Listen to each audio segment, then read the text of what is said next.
Bonjour à tous, cours du mercredi 3 juin pour la 100 DF niveau 2. Donc je faisais juste un rappel sur la force d'Archimède. La force d'Archimède, c'est le poids du liquide déplacé, mais le liquide déplacé, c'est ρ du liquide fois le volume de l'objet. Donc vous avez un ρ liquide qui intervient, et la force de pesanteur, c'est la masse de l'objet fois G. La masse de l'objet, on peut l'écrire comme ρ objet fois V. Donc c'est ρ objet fois G fois V. Et ces deux forces sont en compétition pour soit faire flotter, soit faire couler l'objet. Ok? Alors, on avait ce petit vrai-faux que je vous avais demandé de faire. Ce serait pas mal si on y répondait oralement. Justifier votre réponse et proposer un énoncé juste le cas échéant. Et non, alors, A, la force d'Archimède sur un corps immergé ne dépend que de la nature du liquide. Qu'est-ce que vous pensez?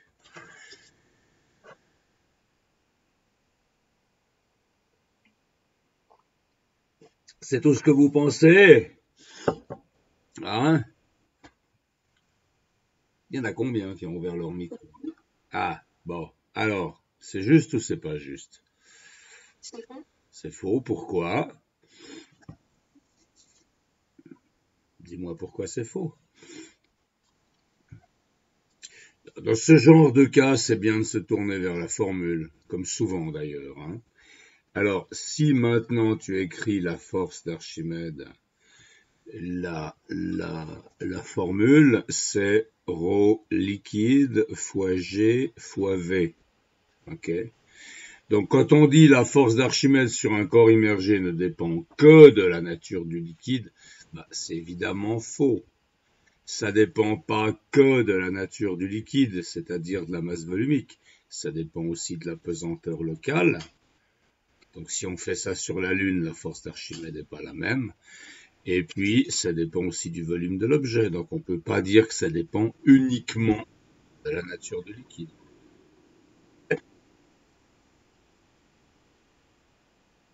Question 2. La force d'Archimède s'exerce verticalement de bas en haut. Qu'est-ce que vous en pensez? Non? Elle s'exerce comment pour toi, la force d'Archimède? Ah bon? Bah si, bah si, bah si. T'as la tuberculose. Alors, c'est juste ça, effectivement. La force, elle s'exerce du bas vers le haut. La force d'Archimède, c'est ce qui fait flotter les bateaux. C'est ce qui s'oppose à la force de pesanteur pour un objet immergé. Hmm, d'accord?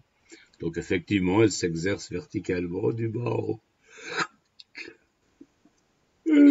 Excusez-moi, je suis pas encore réveillé. Ensuite, C, plus son volume est grand, plus la force d'Archimède sur le corps immergé est importante. Qu'est-ce que vous en pensez? Hein? Plus le volume est grand, plus la force d'Archimède sur le corps immergé est importante. C'est vrai ou pas? Allô, on se réveille, les jeunes.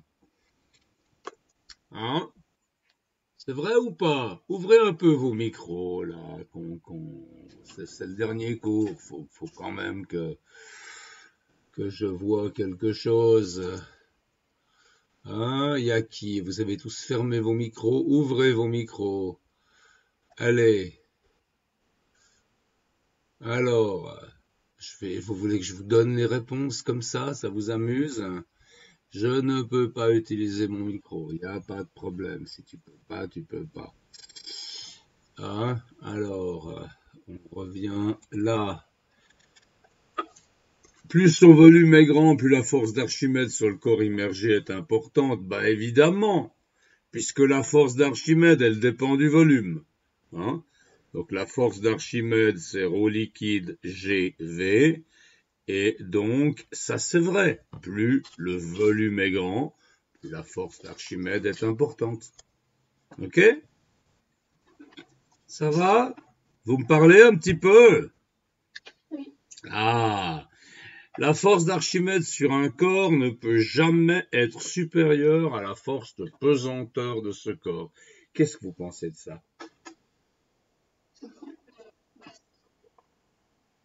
Pardon? J'ai entendu deux opinions. C'est faux, hein, parce que pour les objets qui flottent, c'est la force d'Archimède qui l'emporte sur la force de pesanteur. Donc c'est pas vrai que la force d'Archimède ne peut jamais être supérieure à la force de pesanteur. Hmm. Donc la force d'Archimède, si elle est supérieure à la force de pesanteur, on a affaire à un corps qui flotte. Voilà. Et donc le combat entre la force d'Archimède et la force de pesanteur est gagné par la force d'Archimède. Si vous mettez un ballon dans l'eau, un ballon gonflé d'eau, sa force de pesanteur, elle est très faible. Un ballon gonflé d'air, pardon. Mais ce ballon, quand vous l'immergez dans l'eau, il ressent une force d'Archimède extrêmement forte.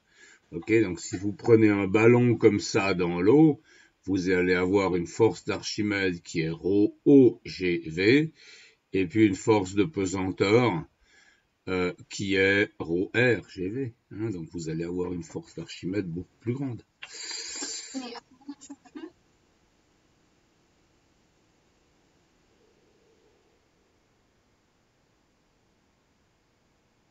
Peut être plus grande, donc c'est faux.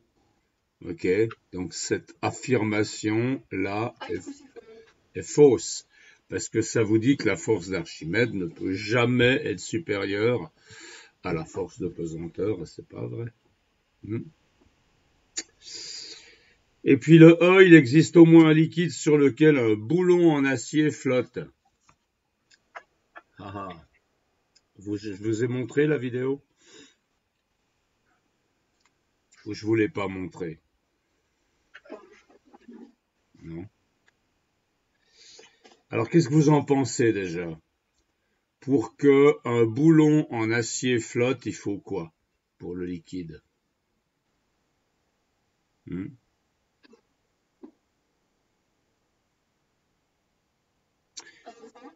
Ouais, ouais, donc il faut que le ρ liquide soit plus grand que le ρ acier. Ok. Et est-ce que vous connaissez un liquide avec un ρ qui est plus grand que celui de l'acier?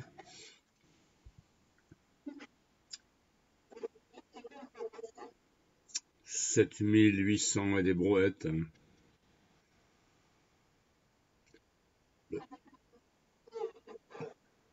7870 par là autour. Alors il existe un liquide effectivement sur lequel l'acier flotte, c'est le mercure. Ok, et si vous avez pas vu la vidéo, je vais vous la montrer. Le mercure, dans le symbole chimique Hg, il a une masse volumique de 13 600 kg par mètre cube. Ok. Alors on peut regarder, puisque je vous ai pas montré ça, ça vaut la peine que je vous le montre. Il y a plein de vidéos sur YouTube euh, pour voir cette chose. Et puis je vais mettre ici fer flotte sur acier. Tac, vidéo. Voilà, Experiment Boy. Je vous ai pas montré la vidéo d'Experiment Boy, elle est marrante. Non? Ah, alors on va la voir. Alors Experiment Boy, c'est un mec qui est chez lui, puis qui fait des expériences. Je trouve ça fascinant. Donc, tac.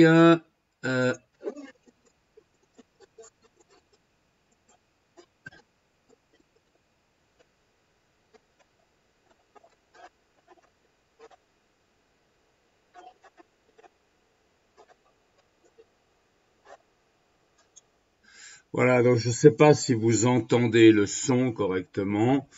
Ici, il a commencé par verser du mercure dans un verre et il en verse 200 millilitres et puis dans un autre verre, il verse de l'eau.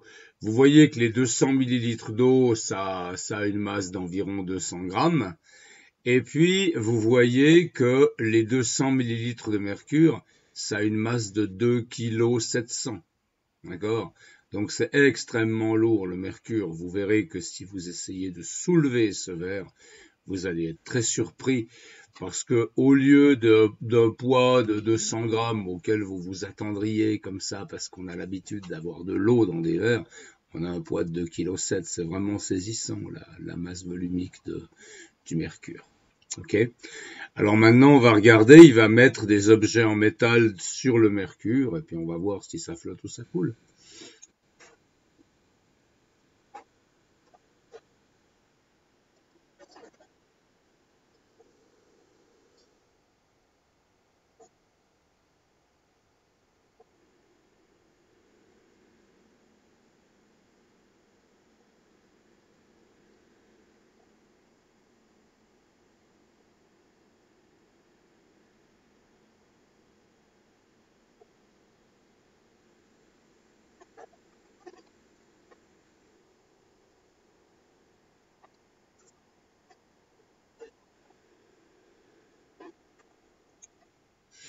Voilà, vous avez entendu le commentaire à peu près. Alors, ce qu'il fait, c'est qu'ensuite, il met différents métaux dans le mercure. Pardon? Mais vous avez vu la vidéo. Ouais, mais moi je l'ai mis à fond, mais vous l'entendez pas dans les haut-parleurs. Bon, enfin, c'est le fond, le son est pas très important. Ce qu'il a fait, c'est qu'il a pris plusieurs métaux et il les a mis à la surface du mercure. Et puis ces métaux flottent, d'accord? Les métaux flottent à la surface du mercure parce que les métaux, ça je sais pas ce que c'est, si c'est de la pierre ou ce que c'est, parce que les métaux ont une masse volumique qui est plus faible que celle du mercure, donc la force d'Archimède est plus importante que la force de pesanteur. Ok?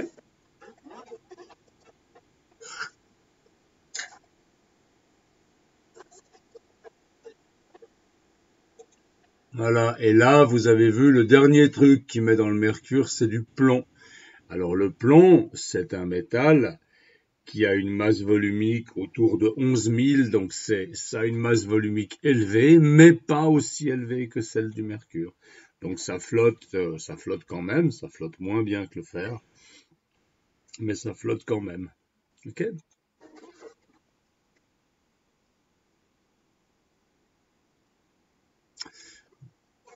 Voilà, c'était Experiment Boy. Ok, il doit y quand même y avoir papa derrière pour avoir un labo comme ça. Bon, donc je reviens à ça. Voilà. C'est bon? On est d'accord? Bon. Alors maintenant, avec la même participation impressionnante, on va faire le suivant. Choisissez les bonnes réponses, justifiez votre choix, expliquez en quoi les autres réponses sont pas correctes. À pression égale, l'hélium est plus léger que l'air. Qu'est-ce que vous en pensez? L'hélium est plus léger que l'air. Hmm. Ouais, pourquoi c'est vrai? Je vais chercher la masse volumique de l'hélium, hein. Pourquoi c'est vrai?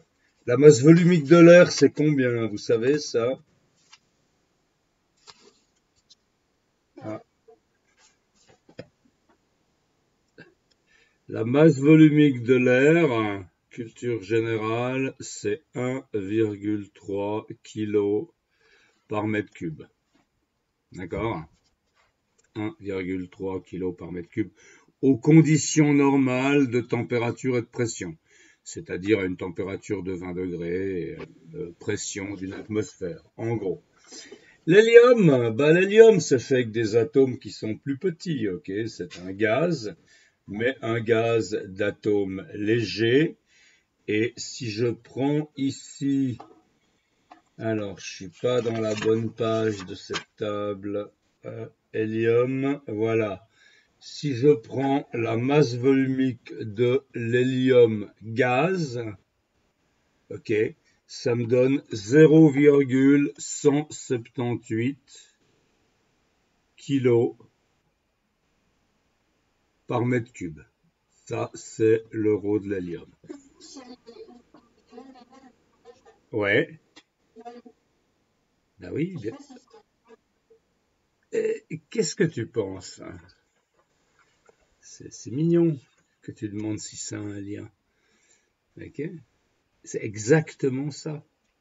C'est-à-dire, si les ballons en hélium volent, enfin, ils volent pas, ils flottent dans l'air. S'ils flottent dans l'air, c'est exactement le résultat de la force d'Archimède. Si on prend un ballon en hélium, on prend un ballon, on va te la faire simple, ce ballon, il a un volume d'1 litre. C'est un petit ballon. Ok? Bon. Bah, ce ballon, qu'est-ce qu'il y a comme force de pesanteur? La force de pesanteur qui s'exerce sur ce ballon, c'est le rho de l'objet fois G fois V. Mais le rho de l'objet, c'est quoi? L'objet, c'est essentiellement de l'hélium. On est d'accord? Il y a une membrane autour qui rajoute un peu de poids. Ok? Mais essentiellement, le poids de l'objet, c'est le poids de l'hélium. Donc là, la force de pesanteur, c'est 0,178, qui est la masse volumique de l'hélium, comme je viens de le noter et de le chercher dans la table, fois G qui fait environ 10, fois le volume qui fait 1 litre. Alors ça, il faut que je le mette en mètres cubes. C'est donc 10-3 mètres cubes. OK? Et ça vous fait une force de pesanteur 0,178 par 10-2, ça fait ça en newton, si je calcule bien. Ok, ça fait pas grand-chose comme force de pesanteur. Mais ça a quand même une force de pesanteur, l'hélium. Ok, c'est quand même attiré par la Terre. Et puis maintenant, la force d'Archimède sur l'hélium, c'est quoi? Bah, la force d'Archimède, c'est le rho du fluide. Alors bon, moi je mets rho liquide, mais c'est rho fluide, fois G fois V. Et c'est quoi le fluide dans ce cas-là? Hein? Allô? Je sais que vous êtes là à parler. C'est l'air.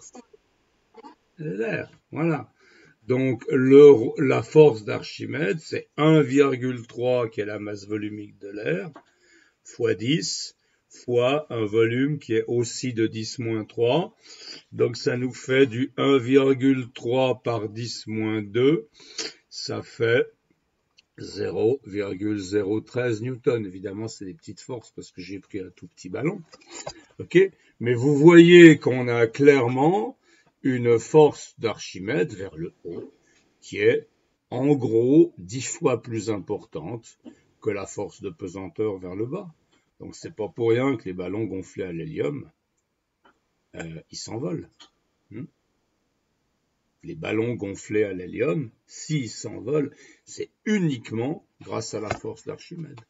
Mais cette fois-ci, la force d'Archimède dans l'air, pas la force d'Archimède dans un liquide, parce qu'on parle souvent de liquide. C'est la même chose avec une montgolfière. Vous avez compris comment ça marche, une montgolfière? Qui c'est qui m'explique le fonctionnement de la montgolfière? C'est trop tôt encore. Une montgolfière, c'est un ballon, mais au lieu de le gonfler avec de l'hélium, parce que c'est compliqué d'amener de l'hélium, ce ballon, vous le gonflez d'air chaud. Donc vous avez ici un brûleur à gaz qui vous permet de chauffer l'air à l'intérieur du ballon. Alors, à l'intérieur du ballon, vous avez de l'air chaud qui a une masse volumique plus faible. Et puis, à l'extérieur du ballon, vous avez de l'air froid qui a une masse volumique plus élevée de 1,3 kg par mètre cube. Ok, donc si vous arrivez ici à avoir de l'air chaud à 1 kg par mètre cube, par exemple, eh ben c'est bon, votre ballon, s'il y a suffisamment de quantité d'air chaud qui ressent une poussée de l'air froid vers le haut, eh bien votre ballon, il va se relever, il va se lever. Et donc ici, l'aérostier règle la hauteur du ballon en réglant la température de l'air qui est contenu dans le ballon. C'est pour ça qu'il faut régulièrement rallumer la flamme pour garder en température cette masse d'air pour que le ballon flotte. Ok? Donc ça veut dire que déjà quand vous étiez gamin et que vos parents vous achetaient des ballons gonflés à l'hélium, déjà là, vous étiez en train d'expérimenter la force d'Archimède. Vous voyez, c'est fantastique. Hein? Bon allez, je traîne moi. Si on continue comme ça va nous prendre 1h30. Alors, la pression de l'hélium sur les parois intérieures du ballon crée des forces pressantes dont la résultante dirigée vers le haut est supérieure à la force d'attraction terrestre que subit le ballon. Ouh là là. Ah, je sais pas. Parce que regardez la question B et la question C. Hein? La question C, elle vous dit la pression de l'air sur les parois extérieures du ballon crée des forces pressantes dont la résultante dirigée vers le haut est supérieure à la force d'attraction terrestre que subit le ballon. Donc ça, on va peut-être essayer de les dessiner, les questions B et C. Hein. D'abord, question B, la pression de l'hélium sur les parois intérieures du ballon crée des forces pressantes dont la résultante. Donc ça voudrait dire que là, on a notre ballon. Et puis qu'on a des forces pressantes comme ça, qui agissent de l'intérieur vers l'extérieur. Vous pensez que c'est vrai ça? Il y a ce genre de force dans le ballon?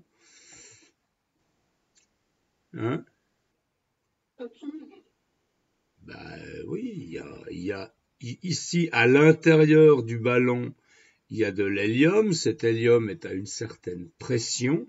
Donc effectivement, il appuie sur les parois du ballon depuis l'intérieur. Et puis, c'est ça qui fait que le ballon est gonflé.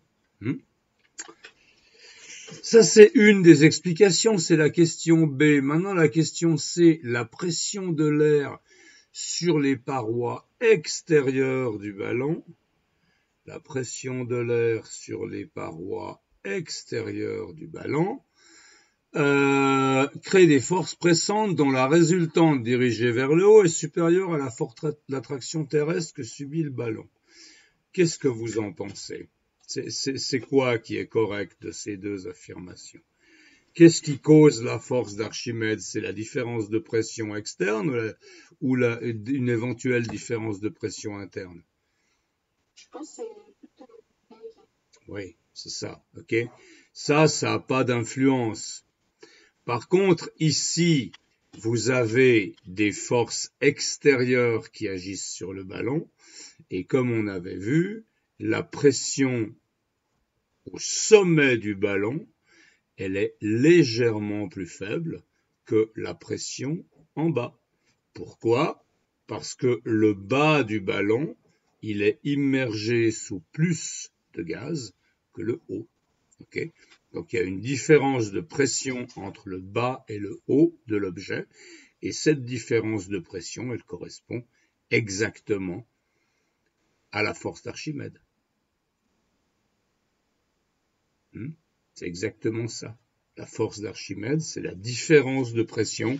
On l'avait vu au début. Si vous considérez un corps qui est immergé dans un liquide, okay, vous avez une pression qui est plus grande sur la face inférieure vers le haut que sur la face supérieure vers le bas, parce que la face inférieure, elle est plus profonde dans le liquide, et donc, elle subit plus de force. Donc, cette interprétation-là est correcte. La réponse B, elle est fausse, c'est non. Et la réponse C est correcte. C'est la différence de pression entre le bas et le haut de l'objet qui est déterminante. Question D, le ballon est aspiré par le vide d'air qui règne au-dessus de l'atmosphère. Qu'est-ce que vous pensez? Ah. Qu'est-ce que vous pensez de ça?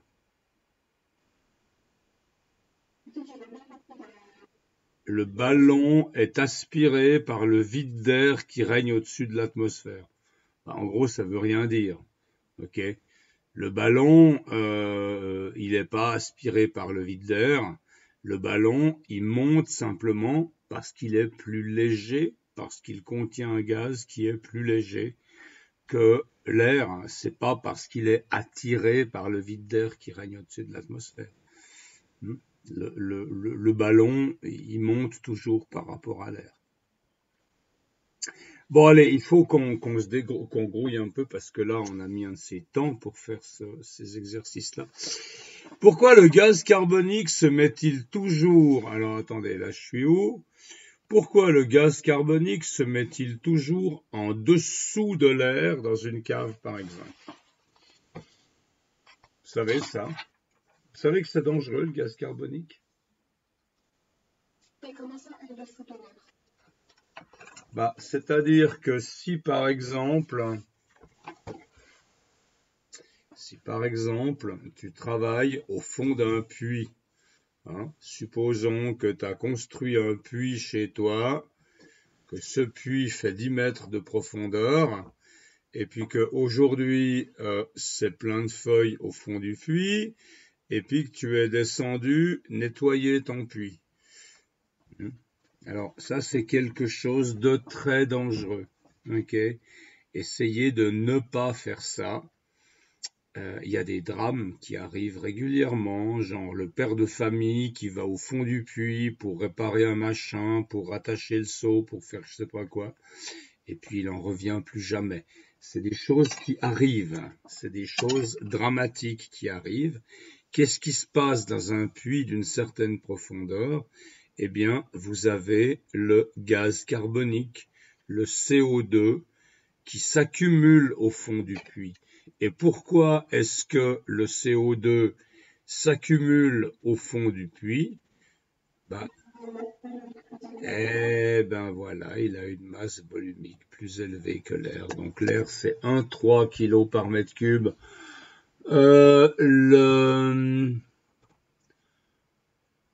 Le CO2, je crois que c'était 1,78, je me souviens plus. Je l'avais trouvé hier. Masse, vol, CO2. Alors, dioxyde de carbone, tac. Alors, qu'est-ce qu'on a? Combien? 1,87, ouais, c'est ça, c'est ce que j'avais en tête. Donc, le rho du CO2, c'est 1,87 kg par mètre cube. Ok? Donc, c'est un gaz. Alors, attendez que je revienne là. On est combien, au fait? Juste que je regarde qui est là. Tac. On est 11. Ouais, ok.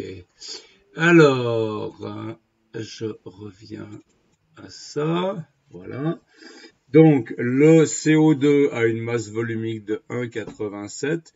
Si vous permettez que le CO2 et l'air se séparent, par exemple, il ne faut pas qu'il y ait beaucoup de courant d'air, il ne faut pas que ça bouge beaucoup, mais au fond d'un puits, c'est typiquement une situation dans laquelle le CO2 et l'air vont se séparer et vous allez avoir une couche de CO2 qui va se trouver au fond du puits. C'est possible, c'est probable, donc faites attention quand vous descendez dans des endroits profonds, dans une cave, dans un trou, dans un machin, faites attention, parce qu'il peut y avoir accumulation de CO2, et s'il y a accumulation de CO2 et que vous allez là faire un travail, eh bien vous allez vous endormir, vous n'allez pas vous en rendre compte, parce que le CO2 va prendre la place de l'oxygène dans votre sang, et vous allez vous endormir, mais c'est quelque chose qui ne se remarque pas. Les gens s'endorment, perdent connaissance, et puis pour finir, ils s'asphyxient et ils meurent.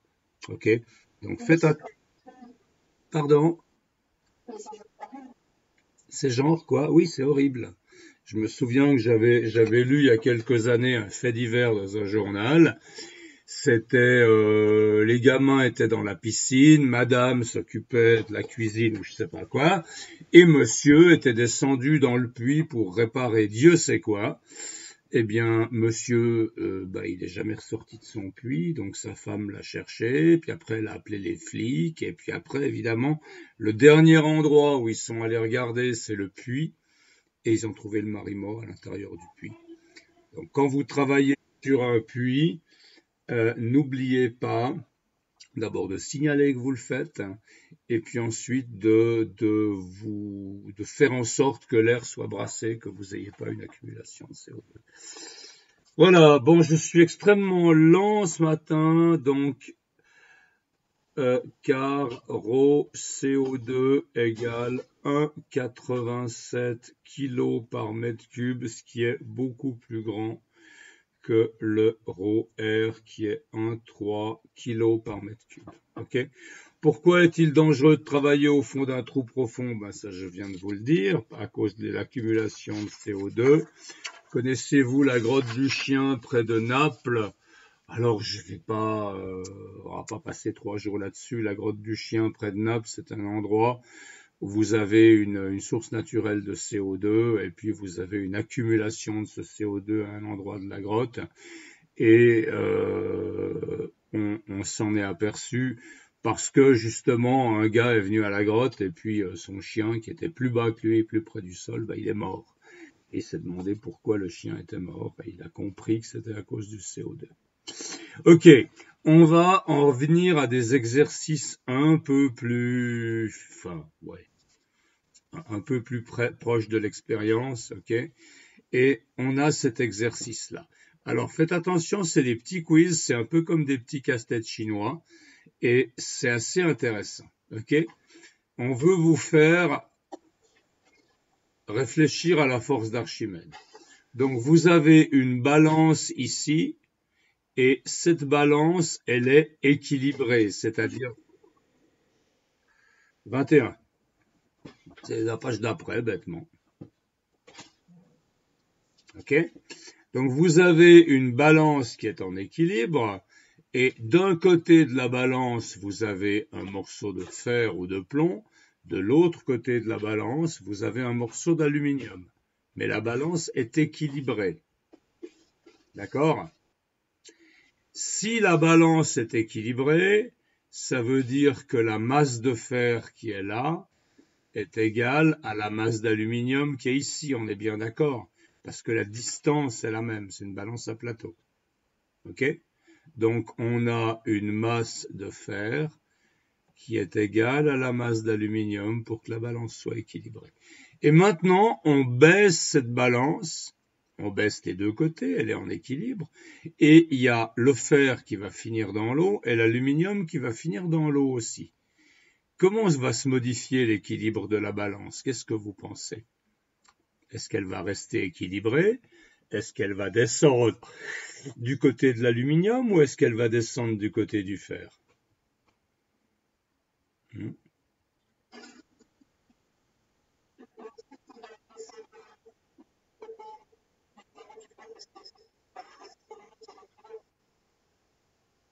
Mais la balance, elle est équilibrée. Ok? Avant que tu mettes ça dans l'eau, ta balance est équilibrée. Donc la masse de fer qui est là est égale à la masse d'aluminium. Ok? Mais maintenant, pour avoir la même masse d'aluminium que de fer, tu as dû prendre plus d'aluminium, puisque l'aluminium a une masse volumique plus faible. D'ailleurs, vous le voyez sur le dessin, le fer ou plomb, c'est marqué comme une certaine épaisseur, et puis le morceau d'aluminium qui est là, on vous le met plus gros, ok, pour vous montrer qu'il faut plus d'aluminium que de fer pour faire une certaine masse. Alors, est-ce que ça vous aide à m'expliquer comment ça marche? Allô, allô? Vous êtes où tous là? Parlez-moi, réveillez-vous, allez-y. Ok?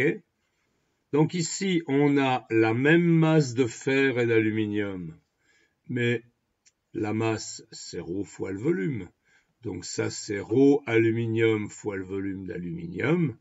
Et puis ça, c'est ρ fer fois le volume de fer. OK? Et donc, on a un volume de fer qui est nettement plus grand que le volume, on a un volume d'aluminium qui est nettement plus grand que le volume de fer. Parce que le volume d'aluminium, c'est ρ fer sur ρ aluminium fois V fer. Le volume d'aluminium, il va être 3 fois plus grand à peu près. Alors maintenant, qu'est-ce qui se passe si je mets un volume plus grand dans l'eau? Si le volume ici d'aluminium est plus grand que le volume de fer, il se passe quoi du point de vue de la force d'Archimède? Vous allez ouvrir ces micros, s'il vous plaît. S'il vous plaît. Alors, dites n'importe quoi, mais dites quelque chose. J'ai l'air d'un con, moi, là, à poser des questions, puis personne répond. OK? Bah, ici, vous avez un volume d'aluminium qui est plus grand. Comme le volume d'aluminium est plus grand, la force d'Archimède sur l'aluminium va être plus grande que la force d'Archimède sur le fer. Parce que la force d'Archimède, elle dépend du ρ du liquide, mais c'est de l'eau des deux côtés, donc ça revient au même. Elle dépend de G, mais le G, c'est le même des deux côtés. Puis pour finir, elle dépend du volume. Donc si vous avez plus de volume ici, vous allez avoir une force d'Archimède vers le haut qui est plus grande ici que pour le fer. Donc votre balance, elle va avoir tendance à monter là. Et donc si elle monte là, elle va descendre de l'autre côté. Et donc elle va descendre du côté du fer. Ça vous convainc? Hein? Ça vous convainc ou pas? Bon. Si le volume du corps en fer est de 1 décimètre cube, montrez que le volume du corps en aluminium est de 2,92 décimètres cubes. Ah ah! Eh ben, comment vous feriez ça? Ben, vous pourriez repartir, par exemple, de cette équation-là que j'avais fort intelligemment écrite tout à l'heure. Hein? La balance est équilibrée, donc la masse de fer égale la masse d'aluminium, mais la masse, c'est ρ fois le volume. Donc ici, on a le ρ du fer fois le volume du fer égale le ρ de l'aluminium fois le volume de l'aluminium. On est d'accord? Et maintenant, je peux répondre à la question en exprimant le volume de l'aluminium en fonction du volume du fer. Alors, le volume de l'aluminium qui est ce mec-là, c'est le ρ du fer sur le ρ de l'aluminium, parce que je dois diviser par le ρ de l'aluminium des deux côtés, fois le volume de fer. Ah! Alors, le ρ du fer, c'est 7870 par là autour. Et puis le ρ de l'aluminium, c'est environ 2700. OK? Fois le volume du fer. Mais le volume du fer, on m'a dit que c'est 1 décimètre cube. Donc je vais calculer les volumes en décimètres cubes. Je vais pas passer en mètres cubes, ça sert à rien. Et puis si maintenant je fais cette petite division, je trouve 7870 divisé par 2700 et ça nous donne 2,92 environ décimètres cubes. Hein, parce que là, j'ai calculé en décimètres cubes. Donc vous voyez effectivement que le volume du fer, il est presque 3 fois plus... le volume d'aluminium, il est presque 3 fois plus important que le volume de fer. Bah parce que oui, l'aluminium a une masse volumique plus faible. Hein? Ok, j'ai pas envie de faire ça, ça m'énerve cette question. Ok, on va maintenant faire le suivant.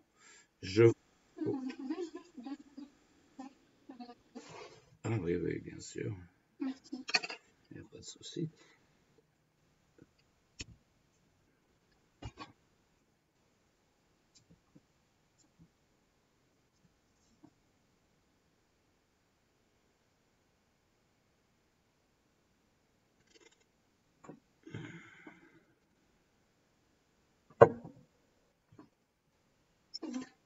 Ok. Alors, on va maintenant passer au 4-11. Sur la figure suivante, les deux objets sont en aluminium. Ok. Et vous avez de nouveau une balance qui est équilibrée. Donc vous avez une certaine masse d'aluminium ici, une certaine masse d'aluminium de l'autre côté, ces masses d'aluminium sont les mêmes. Ok. Maintenant, si vous plongez ces deux masses dans l'alcool et dans l'eau, qu'est-ce qui se passe? De quel côté penchera la balance? Qu'est-ce que vous en pensez?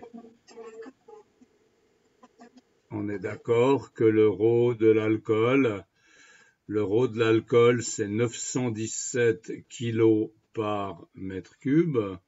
Et puis le rho de l'eau, c'est 998 si on veut être pédant, ou 1000.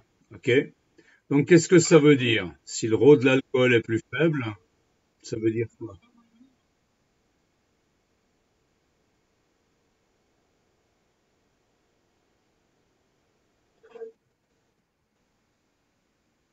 Exactement. Hein? Bon, t'as dit une chose qui est pas tout à fait précise. T'as dit l'objet, il va s'enfoncer plus.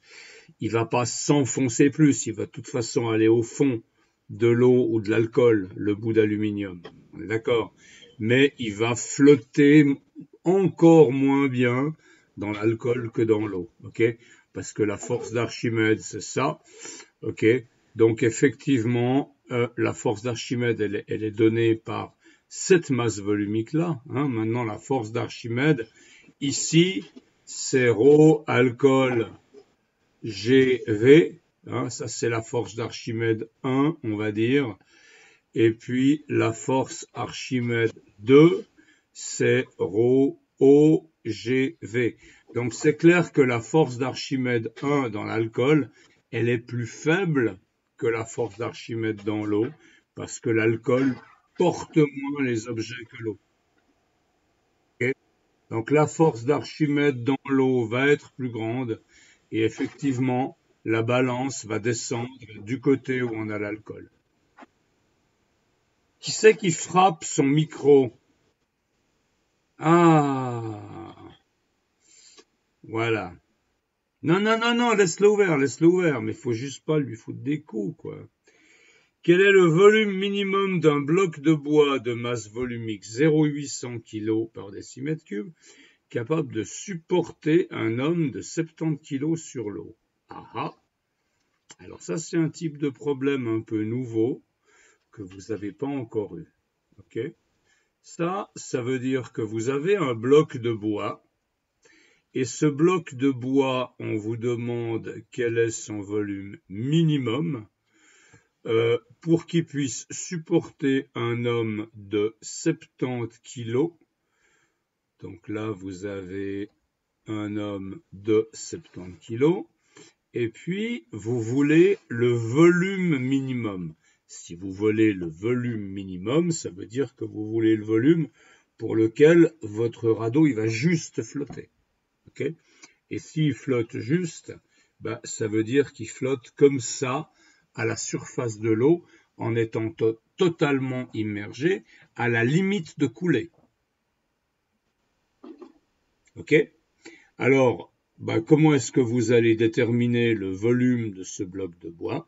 Bah, il faut regarder les forces en présence. Quelles sont les forces en présence? Qu'est-ce que vous avez comme force? Je vais vous chauffer, puis après je vais vous laisser faire. Qu'est-ce que vous avez comme force en présence là? Hmm. Vous avez la force de pesanteur du bois, évidemment. Ça, c'est un bloc de bois.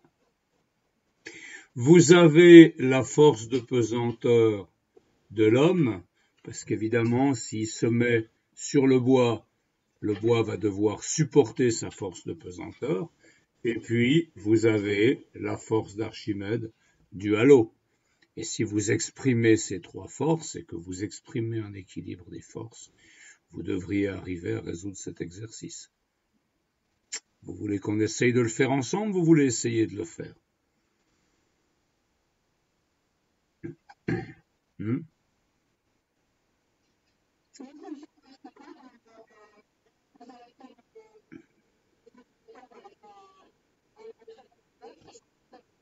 V min pour V minimum.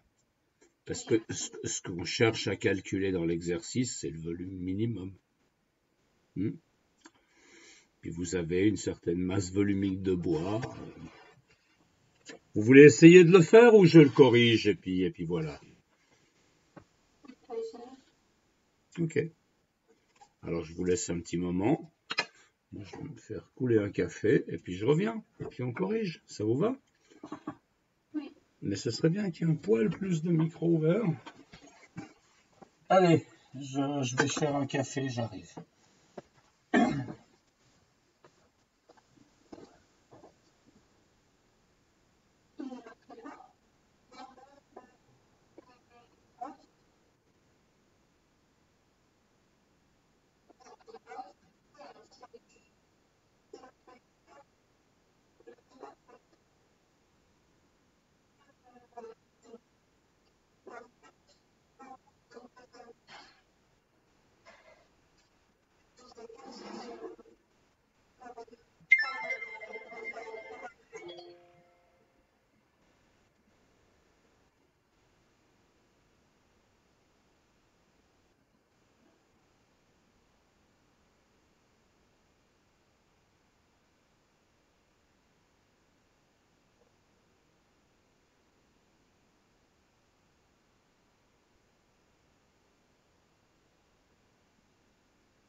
Ça se passe bien.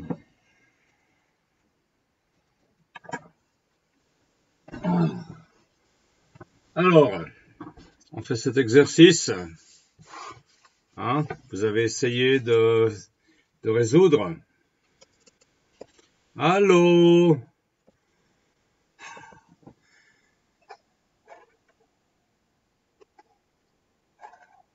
Allez, ouvrez ces micros et parlez un peu. Ok?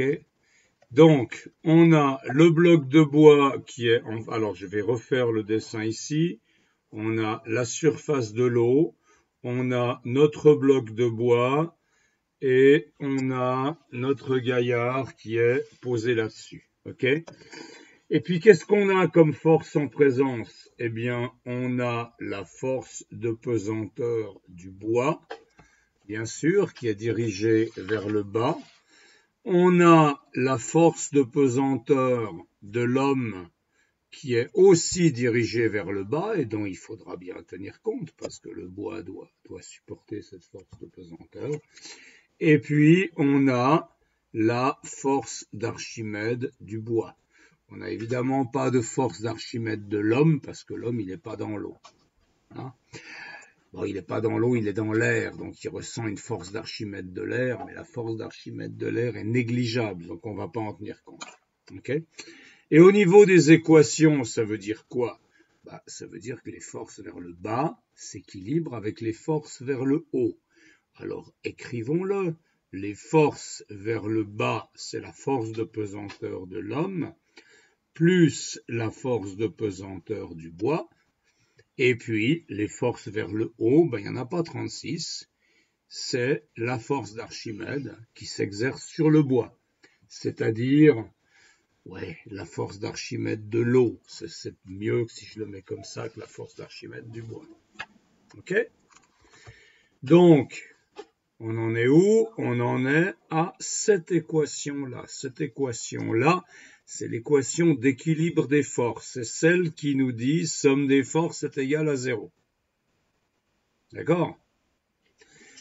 Maintenant, cette équation-là, il faut que je l'exprime de manière un peu plus fine. Il faut que j'exprime ces forces de pesanteur en fonction des masses volumiques, des volumes, etc. Ok? Donc la force de pesanteur de l'homme, c'est quoi? C'est la masse de l'homme fois G. Ok? Et j'ai pas besoin d'exprimer ça avec des ρ, etc. parce que l'homme, il n'est pas dans l'eau, c'est bon. Et puis, la force de pesanteur du bois, c'est quoi? C'est la masse du bois fois G. Ok? Et puis, ça, la force d'Archimède de l'eau, c'est la masse de l'eau déplacée fois G.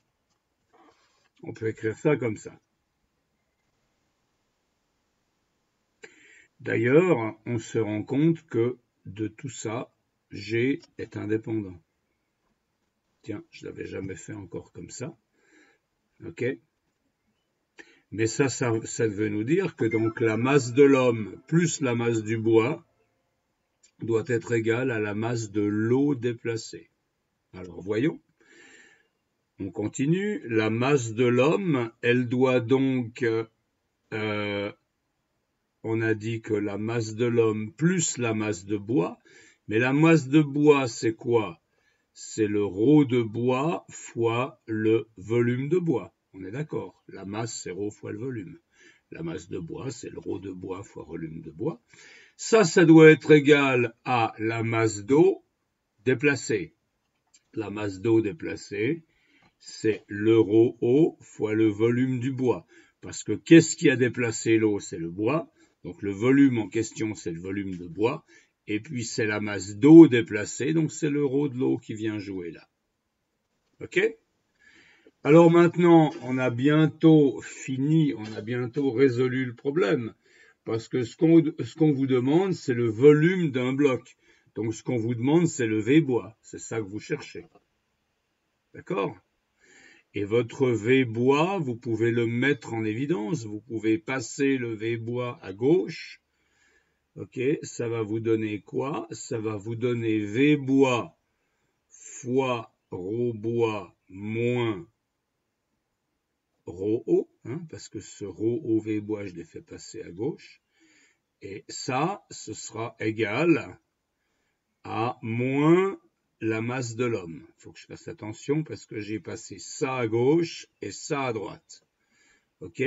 Donc maintenant, je peux dire que le volume du bois. Alors, j'ai pas envie d'avoir ce signe moins là. Donc, qu'est-ce que je fais? Au lieu d'avoir un signe moins, je mets un signe plus, puis j'inverse ces deux-là. Je change le signe des deux côtés. Ok? Donc maintenant, je vais écrire le résultat, mais je vais mettre ρO moins ρ bois au dénominateur, c'est-à-dire moins ce machin-là. Et comme ça, j'aurai mon expression finale. Non, la masse de l'homme. La masse de l'homme, ça c'est la masse de l'homme. Ok? Et ça, vous voyez bien que si vous prenez un bois qui est léger, eh bien, vous allez en avoir besoin de moins de volume, parce que si le bois est léger, ρ moins ρ bois sera plus grand.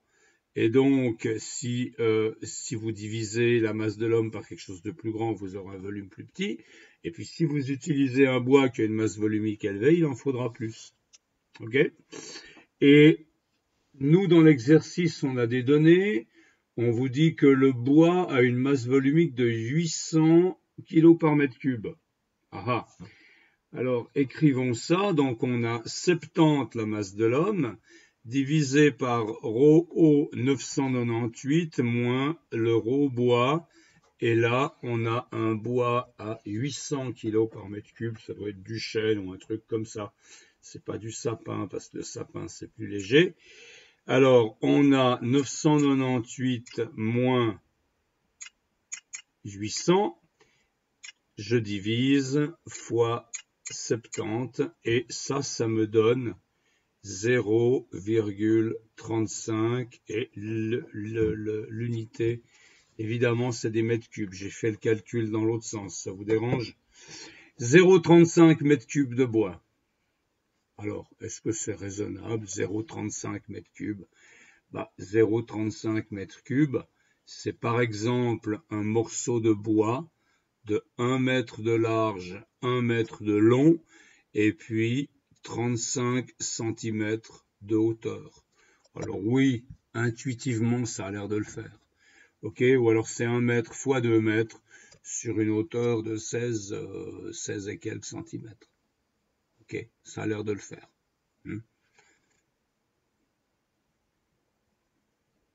Et c'est comme ça que flottent les planches de padding, tous ces machins-là. Ça flotte de cette manière. Ok, vous avez comprendu? Alors, on va faire le dernier exercice. On va laisser tomber le dernier. On va faire le 4-13, qui a l'air compliqué, mais une fois que vous avez compris la formule, c'est pas compliqué du tout. Quelle est la fraction du volume immergé et apparente d'un bloc de glace de volume V flottant sur de l'eau salée? Donc ça, c'est le célébrissime problème de la masse de l'iceberg qui se trouve sous l'eau, enfin du volume de l'iceberg qui se trouve sous l'eau. Alors, regardez dans le cours, ça c'est une chose qu'on a traitée, cette histoire-là, ok, la flottaison. Et on avait vu que, en cas de flottaison, on avait un rapport des volumes immergés sur volume total qui est donné par le rapport des masses volumiques. Vous vous souvenez de ça? Si vous avez un objet qui flotte,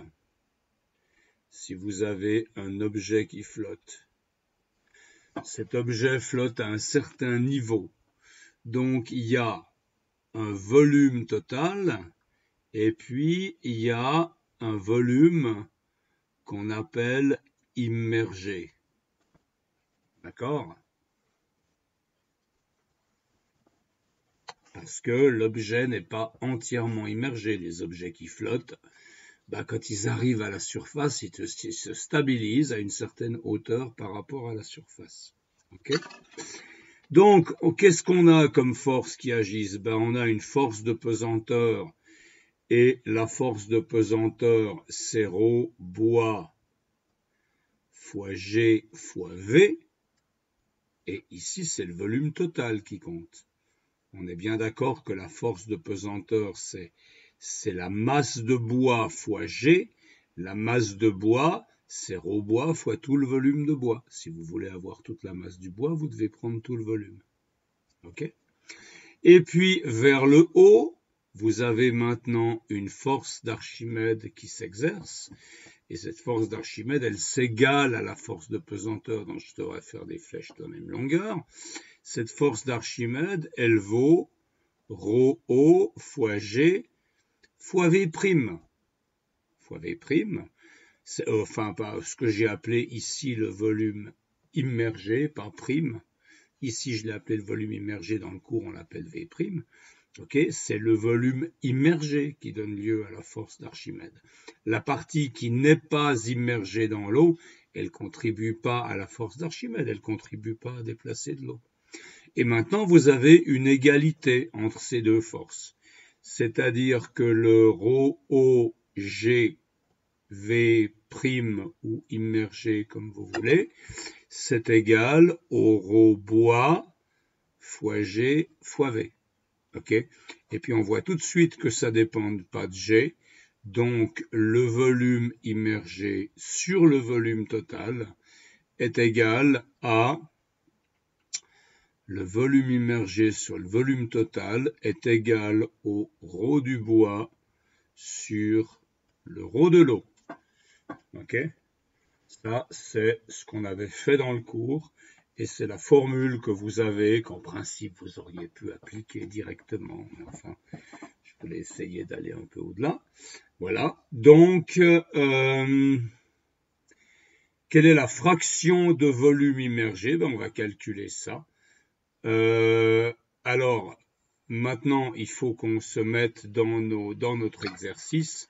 Ok, on n'a pas ρ bois sur ρ eau, mais ici on a le volume immergé sur le volume total qui est égal au ρ de la substance de l'objet, c'est-à-dire au ρ de la glace, sur le ρ du liquide dans lequel cette glace flotte. Okay. Alors la glace, on a vu que c'était 917 kg par mètre cube, donc c'est plus léger que l'eau, c'est pour ça que les glaçons flottent dans de l'eau. Par contre, ils ne flottent pas dans de l'alcool pur, vous pouvez essayer. Et puis le ρ du liquide, bah c'est quoi? On vous dit que c'est de l'eau salée, qu'elle varie entre 1020 et 1070. On va mettre 1030 par sécurité. C'est clair, si je mets une valeur plus élevée, ça va flotter plus, mais 1030, c'est à peu près la masse volumique de l'eau salée dans l'Atlantique. C'est ce qu'on met pour les aquariums, en tout cas. OK. Et donc, on va faire 917 divisé par 1030. Et ça nous fait environ 0,89, c'est-à-dire 89%. Okay. Donc le volume immergé, c'est 89% du volume total. Alors on dit souvent 90%, c'est une bonne approximation. Okay. Donc ça veut dire que les morceaux de glace, en particulier les icebergs, quand ils sont immergés, ils peuvent très bien avoir une forme comme ça, et ils seront donc beaucoup plus étendus sous l'eau que hors de l'eau, puisque 90% de leur volume est immergé.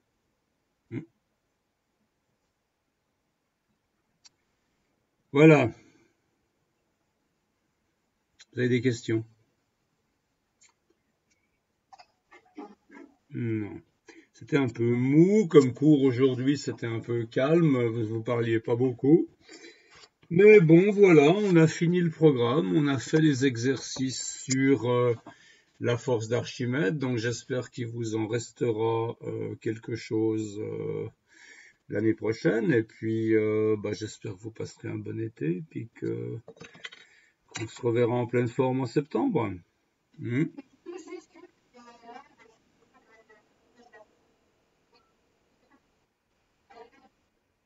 Là maintenant? Non, je suis désolé, c'est fini. Les cours sont finis. Maintenant sont réservées les rencontres pour les élèves en difficulté, etc., etc. Mais les cours, c'est fini cette semaine. Il n'y a plus de cours en ligne. Alors après, si tu veux que je t'explique des choses, on peut se donner rendez-vous et je peux t'expliquer. Mais il y a plus rien d'officiellement prévu. Hein. Donc votre année est finie. Les conseils de classe ont déjà eu lieu. Je pense, vous avez déjà reçu vos carnets? Pas encore, mais bon, ça va arriver ces prochains jours parce que les conseils on les a déjà faits il y a à peu près une semaine. Donc non, il y a pas besoin de revenir à l'école, c'est fini là, c'est l'été, c'est les vacances. Hein. Ok, voilà. Alors je vous souhaite une bonne journée. Je mets la vidéo en ligne pour ceux qui n'étaient pas là. Et puis, on se verra l'année prochaine. En tout cas, dans les couloirs, peut-être dans une de mes classes, on verra bien. Ok? Vous avez été une classe très agréable. Je vous remercie. Au revoir. Au revoir. Au revoir. Au revoir.